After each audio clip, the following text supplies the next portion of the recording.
Welcome to the Digital Prosperity Podcast, the show for small and medium-sized businesses who want to get more traffic, get more leads, and get more sales from their website.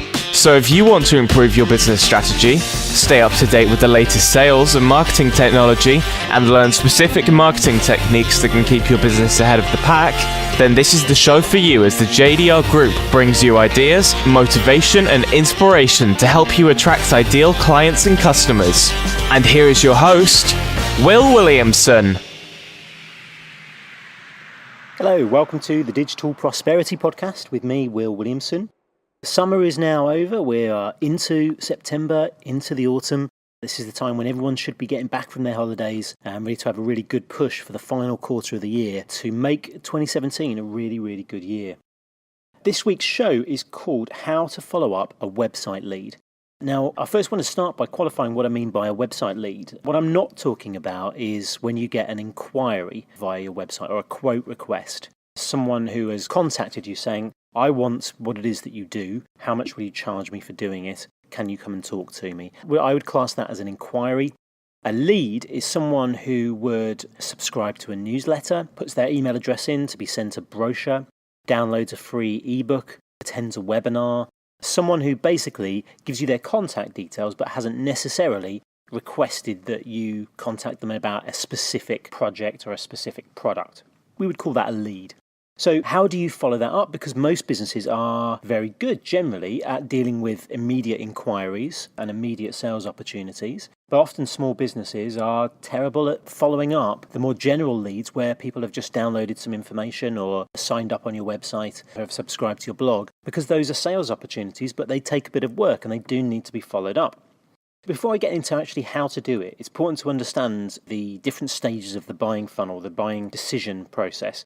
The first stage when anyone makes a buying decision is becoming aware of a need or a problem or a potential solution. We call that awareness. Then you have the consideration stage. When people have worked out, right, I've got a need, then they go into the consideration stage where they're looking at their options and they're trying to research and learn more about which way is going to be best for them to solve their problem.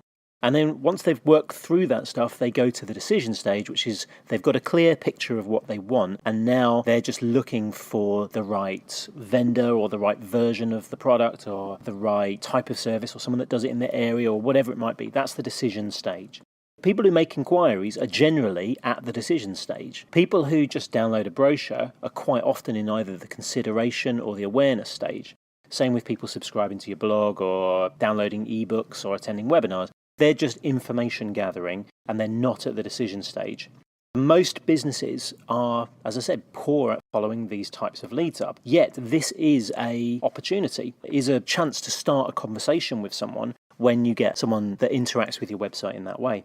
So most businesses do one of two things. If you have a salesperson and the salesperson immediately contacts those potential leads, quite often the approach can be too aggressive, and a salesperson can immediately pick the phone up to someone who's just downloaded an ebook and effectively try to sell to them straight away. And that slightly aggressive approach, it often leads to poor results because the prospects just aren't ready to have that type of conversation. They're not necessarily in buying mode yet. So they put off the salesperson and the salesperson blames the leads and thinks the leads are rubbish. That's one common pitfall. The second, and the one that happens far too often, is that those leads are completely ignored and there is no follow-up and there is no attempt to try and turn that interest into something more substantial. So how should you go about it? Well, the first step, as soon as someone downloads an ebook or puts their email address into your website, the first step is to send them whatever it is that they've requested. If it's a brochure, you email them the brochure immediately and perhaps offer to send them a physical copy. If it's an ebook download, then you send them the copy of the ebook and you check that they've got it. If they have asked for a free report, you send them the free report, whatever it might be. Now, ideally, that step should be done immediately or almost immediately. And the best way of ensuring that is to automate that follow-up. So if someone downloads an ebook on the JDR Group website, there is an automatic follow-up that immediately sends whichever resource it is that someone has requested. Step 2 is to review that lead. So if you're sitting there in your business, into your inbox pings up an email and you have someone has downloaded an ebook, let's say, or a free guide from your website, the second step is to review that opportunity, to do some research. And what you're looking to do is to see, are they a good fit for you? Are they a good potential prospect? Have a look at their behavior on your website, what pages they looked at, what emails they looked at, what their history is on the website. If you have a marketing automation software program like HubSpot or Infusionsoft or SharpSpring or Marketo or any of those programs, you'll be able to get a history of when someone first visited your website, when they first interacted, and what pages they've viewed. And that can give you priceless information to help weigh up whether this is a good prospect for you. You also want to look them up on LinkedIn. Go to LinkedIn, you can search easily to find people, see what their job role is, find out more about the company they work for. And obviously you can go to the company website if they've used a company website in their company domain and their email address. And you can go and have a look around the website, see if that particular individual has been mentioned on the website, to see if their role, if you can't find them on LinkedIn. Does this look like the type of company that you would normally do business with? Is there anything you can tell from what they've put on Twitter, put out on LinkedIn, that makes you think that you would be a good fit for them or you could help them? So once you've done that analysis, you then decide, right, do we follow this up immediately, or do we have a more long-term nurture approach with this particular lead? If you're going to follow them up immediately, you have to connect with them. It's best to use both phone and email for this. The best approach is to use a friendly, helpful, almost like a customer services style approach rather than a sales approach. If you want to phone up someone who has downloaded a free guide from your website, you have to do it in a customer service marketing approach rather than a sales approach. You would want to say something along the lines of, you came to our website, you requested a free guide, we've sent you that guide. I just wanted to check whether you received it, whether you found it helpful. And I wanted to find you've obviously got looking for information on this particular subject. It's something that we deal with X and Y problem all the time. We help businesses just like yours to X, Y, and Z. And I wondered if you'll be open to having an initial conversation to see if there's a way that we could help you with your particular need. And a very simple initial call like that can lead to the start of conversations which ultimately lead to new clients and new customers. Now, you won't always get hold of people first time round, so you may need to have several attempts.